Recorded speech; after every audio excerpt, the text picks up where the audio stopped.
Halo, sahabat storytelling dimanapun Anda berada.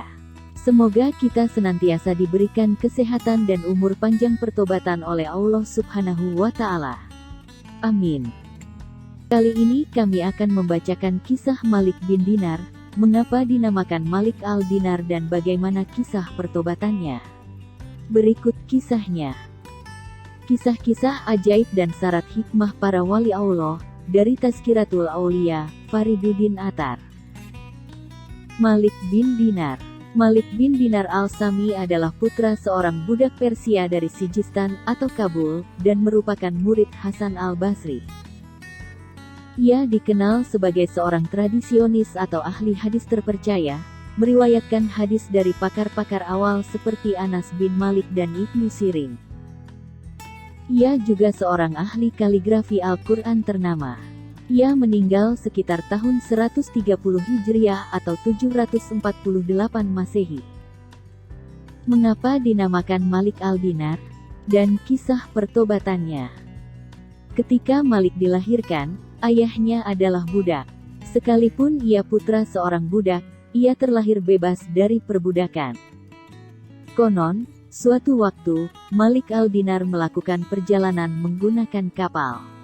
Ketika kapal itu sudah berada jauh di tengah samudra, para pelaut menuntut. "Bayar ongkos perjalananmu." "Aku tidak punya uang," jawab Malik. Para pelaut memukulinya hingga ia tak sadarkan diri. Ketika ia siuman, mereka meneriakinya lagi. "Bayar ongkos perjalananmu." "Aku tidak punya uang," ulang Malik. Mereka memukulnya lagi hingga pingsan untuk kali kedua. Ketika ia sadar, mereka menuntut bayaran darinya untuk kali ketiga. "Bayar ongkos perjalananmu." "Aku tidak punya uang." "Ayo kita pegang kedua kakinya dan lemparkan ke air," teriak para pelaut. Saat itu juga semua ikan di laut menyembulkan kepala ke permukaan air. Masing-masing membawa 2 keping emas dinar di mulut. Malik menjangkau, mengambil 2 dinar dari mulut seekor ikan, lalu memberikan uang itu kepada para pelaut. Melihat kejadian ini, para pelaut langsung jatuh berlutut. Malik pun berjalan di atas air, kemudian pergi. Oleh karena itulah ia dijuluki Malik al-Dinar. Berikut ini kisah pertobatannya.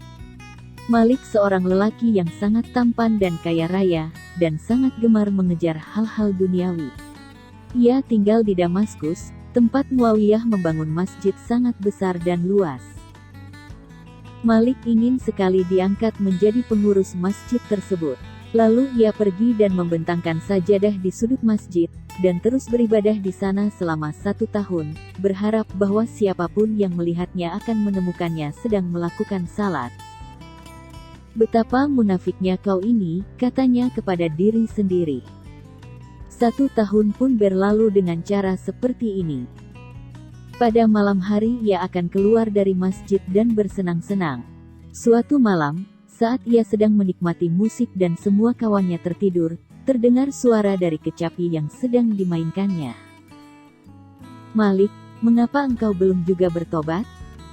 Mendengar kata-kata itu, Malik menjatuhkan alat musik tadi dan pontang-panting kebingungan menuju masjid. "Selama 1 tahun penuh aku telah menyembah Allah secara munafik," katanya kepada diri sendiri. "Bukanlah lebih baik jika aku menyembah Allah dengan sepenuh hati? Tetapi aku malu. Apa yang seharusnya kulakukan? Seandainya orang-orang mengangkatku sebagai pengurus masjid, aku tidak akan mau menerimanya." Ia membulatkan tekad dan meluruskan niatnya. Ia mengerjakan salat dengan sepenuh keikhlasan. Keesokan harinya seperti biasa orang-orang berkumpul di depan masjid. "Wah, ada retakan di dinding masjid," seru mereka. "Kita harus mengangkat pengawas untuk mengurus masjid ini." Mereka semua sepakat bahwa tak ada orang yang lebih tepat untuk tugas ini selain Malik. Jadi mereka pun mendatanginya. Saat itu Malik sedang mengerjakan salat, jadi mereka menunggunya dengan sabar sampai Malik selesai. "Kami datang untuk memintamu agar mau menerima pengangkatan ini," kata mereka. Ya Allah, seru Malik, setahun penuh aku menyembahmu secara munafik dan tak seorang pun memandang diriku.